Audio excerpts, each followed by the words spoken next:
ರಾಮ ಮಂದಿರದ ವಿಶೇಷತೆಗಳ ಬಗ್ಗೆ ನಾವು ಗಮನಿಸ್ತಾ ಇದ್ವಿ. ಅದೇ ರೀತಿ ಆತ್ಮನಿರ್ಭರತೆಯ ರಾಮ ಮಂದಿರ ಅಂತ ಹೇಳಲಾಗ್ತಾ ಇದೆ. ಆತ್ಮನಿರ್ಭರತೆಯ ಪ್ರತೀಕವಾಗಿರುತ್ತೆ ಶ್ರೀ ರಾಮ ಮಂದಿರ. ಕಾರಣ ಏನು ಅನ್ನೋದ್ರ ಬಗ್ಗೆ ಡೀಟೇಲ್ಸ್ ಅನ್ನ ನಿಮ್ಮ ಮುಂದೆ ಇಡ್ತಾ ಇದ್ದೀವಿ. ರಿಪಬ್ಲಿಕ್ ಹಣದಲ್ಲಿ ಶ್ರೀ ರಾಮ ಮಂದಿರ ವಿಶೇಷತೆಯ ಬಗ್ಗೆ ಒಂದಷ್ಟು ಮಾಹಿತಿ ಕೊಡುವಂತಹ ಪ್ರಯತ್ನ ಆಗ್ತಾ ಇದೆ. ನಿರ್ಭರತೆಯ ಪ್ರತೀಕವಾಗಿರುತ್ತೆ ಶ್ರೀ ರಾಮ ಮಂದಿರ ಅನ್ನೋದು ಗಮನಿಸಬೇಕಾಗಿರುವಂತಹ ವಿಚಾರ. ಉತ್ತರ ದಕ್ಷಿಣ ಭಾರತ ದೇಗುಲಗಳ ವಾಸ್ತುಶಿಲ್ಪದಿಂದ ಅದರ ಸ್ಫೂರ್ತಿಯನ್ನ ನೀಡಲಾಗ್ತಾ ಇದೆ. ಅದ್ರ ಜೊತೆಗೆ ಕರ್ನಾಟಕ, ಮಹಾರಾಷ್ಟ್ರ, ರಾಜಸ್ಥಾನ, ಮಧ್ಯಪ್ರದೇಶ ಜೊತೆಗೆ ತೆಲಂಗಾಣ ಸೇರಿ ವಿವಿಧ ಭಾಗಗಳಿಂದ ಸಾಮಗ್ರಿಯ ಬಳಕೆ ಆಗ್ತಾ ಇದೆ. ಇದು ಗಮನಿಸಬೇಕಾಗಿರುವಂತಹ ವಿಚಾರ. ಅದಕ್ಕೆ ಹೇಳ್ತಾ ಇರೋದು ಆತ್ಮನಿರ್ಭರತೆಯ ಪ್ರತೀಕ ಶ್ರೀರಾಮ ಮಂದಿರ ಅಂತ. ಭಾರತ ಮಾತ್ರವಲ್ಲ, ನೇಪಾಳದಿಂದಲೂ ಕೂಡ ಮಂದಿರಕ್ಕೆ ಕೊಡುಗೆ ನೀಡಲಾಗಿದೆ. ಇದು ಕೂಡ ಗಮನಿಸಬೇಕಾಗಿರುವಂತಹ ವಿಚಾರ.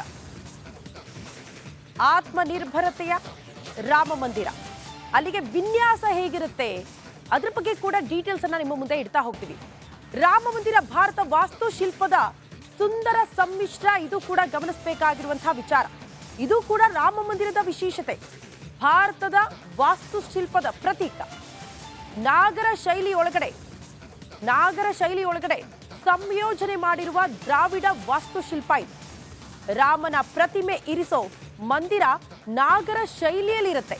ನಾಗರ ಶೈಲಿಯಲ್ಲೇ ಮಂದಿರದ ನಿರ್ಮಾಣ ಕಾರ್ಯ ಆಗಿದೆ. ಅದರಲ್ಲೇ ಮೂರ್ತಿ ಪ್ರತಿಷ್ಠಾಪನೆ ಕೂಡ ಆಗುತ್ತೆ. ಮೂಲೆಗಳಲ್ಲಿರೋ 6 ದೇಗುಲ ಅಂದ್ರೆ 4 ದೇಗುಲ ದ್ರಾವಿಡ ಶೈಲಿಯಲ್ಲಿ ಇರುತ್ತೆ. 4 ರಾಮೇಶ್ವರ, ತಿರುಪತಿ, ಕಾಂಚೀಪುರ ದೇಗುಲಗಳ ಅಂಶ ಕೂಡ ಇಲ್ಲಿ ಕಾಣೋದಕ್ಕೆ ನಮ್ಗೆ ಸಿಗುತ್ತೆ ಅನ್ನುವಂತಹ ವಿಚಾರ.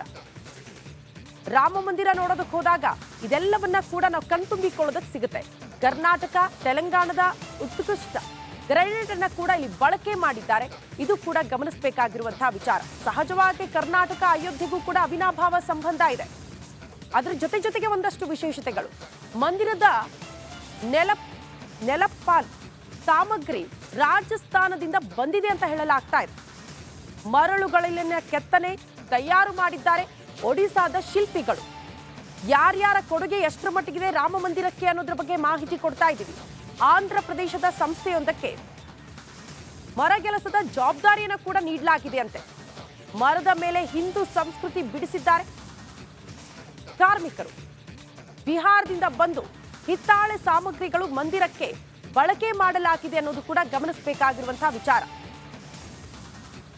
ಶ್ರೀರಾಮ ಮಂದಿರದ ವಿಶೇಷತೆಗಳು ಏನು ಅನ್ನೋದ್ರ ಬಗ್ಗೆ, ಜೊತೆಗೆ ಯಾರ್ಯಾರ ಕೊಡುಗೆ, ಎಲ್ಲಿಂದ ಸಾಮಗ್ರಿಗಳನ್ನ ಬಳಕೆ ಮಾಡಲಾಗ್ತಾ ಇದೆ, ಇದೆಲ್ಲದರ ಬಗ್ಗೆ ಮಾಹಿತಿ ನಿಮ್ಮ ಮುಂದೆ. ಅದೇ ರೀತಿ ನಾವು ಗಮನಿಸ್ತಾ ಹೋಗೋಣ. ದ್ವಾರಕ್ಕೆ ತೇಗದ ಮರ ಬಳಕೆ ಮಾಡಲಾಗಿದೆ. ಅದು ಕೂಡ ಗಮನಿಸಬೇಕಾಗಿರುವಂತಹ ವಿಚಾರ. ಮುಖ್ಯ ಮಂದಿರದ ಕಟ್ಟಡಕ್ಕೆ ರಾಜಸ್ಥಾನ ಮರಳುಗಲ್ಲು ಬಳಕೆ ಮಾಡಲಾಗಿದೆ ಅಂತೆ. ಬರೋಬ್ಬರಿ 4.7 ಲಕ್ಷ ಘನ ಅಡಿ ತೂಕದ ಗುಲಾಬಿ ಕಲ್ಲನ್ನ ಕೂಡ ಇಲ್ಲಿ ಬಳಕೆ ಮಾಡಲಾಗಿದೆ ಅನ್ನೋದ್ರ ಬಗ್ಗೆ ಮಾಹಿತಿ ಸಿಗ್ತಾ ಇದೆ. ಅದ್ರ ಜೊತೆಗೆ 17,000 ಗ್ರಾನೈಟ್ ಕಲ್ಲುಗಳಿಂದ ನಿರ್ಮಾಣವಾಗಲಿದೆ ಸ್ತಂಭಗಳು. ಕೆತ್ತನೆಯ ಕೆಲಸಕ್ಕೆ ಅಂತ ಒಂದಷ್ಟು ಸಾಮಗ್ರಿಗಳ ಬಳಕೆ ಆಗಿರೋದನ್ನ ನಾವು ಗಮನಿಸ್ತಾ ಇದ್ದೀವಿ. 17,000 ಗ್ರಾನೈಟ್ ಕಲ್ಲುಗಳು ನಿರ್ಮಾಣವಾಗುತ್ತೆ, ಸ್ತಂಭಗಳು. ಅದರಿಂದ ಮಂದಿರದ ಅಂದವಾದ ದ್ವಾರಗಳಿಗೆ ತೇಗದ ಮರಗಳ ಬಳಕೆ ಕೂಡ ಆಗಿದೆ. ಮಹಾರಾಷ್ಟ್ರದ ಕಾಡಿನಲ್ಲಿ ದೊರೆಯುವ ತೇಗದ ಮರಗಳ ಬಳಕೆ ಮಾಡಲಾಗಿದೆ ಅಂತೆ. ಅದೇ ರೀತಿ ಉಕ್ಕು, ಕಬ್ಬಿಣ ಬಳಸಿಲ್ಲ. ಇದು ಗಮನಿಸಬೇಕಾಗಿರುವಂತಹ ವಿಚಾರ. ಯಾಕೆ ಅನ್ನೋದ್ರ ಬಗ್ಗೆ ಡೀಟೇಲ್ಸ್ ನಿಮ್ಮ ಮುಂದೆ. ರಾಮ ಮಂದಿರ ನಿರ್ಮಾಣಕ್ಕೆ ಉಕ್ಕು, ಕಾಂಕ್ರೀಟ್ ಬಳಸಲಾಗಿಲ್ಲ. ಕಾರ್ಬನ್ ಫೈಬರ್, ಗಾಜು ರಾಡ್ಗಳನ್ನು ಕೂಡ ಇಲ್ಲಿ ಬಳಕೆ ಮಾಡಲಾಗಿಲ್ಲ ಅನ್ನುವಂತಹ ವಿಚಾರ ಗಮನಿಸಬೇಕಾಗುತ್ತೆ. ಯಾವುದೇ ರೀತಿಯ ಆಧುನಿಕ ವಸ್ತು ಮಂದಿರದಲ್ಲಿ ಕಾಣೋದಕ್ಕೆ ಸಿಗೋದೇ ಇಲ್ಲ. ಆ ರೀತಿ ಬಳಕೆನೇ ಆಗಿಲ್ಲ ಆ ಭಾಗದಲ್ಲಿ. 1000 ವರ್ಷಕ್ಕೂ ಹೆಚ್ಚು ಬಾಳುವಂತೆ ಮಂದಿರದ ನಿರ್ಮಾಣ ಕಾರ್ಯ ಆಗಿದೆ ಅನ್ನೋದ್ರ ಬಗ್ಗೆ ಮಾಹಿತಿ ಇದೆ. ಇದು ಶ್ರೀರಾಮ ಮಂದಿರದ ವಿಶೇಷತೆ.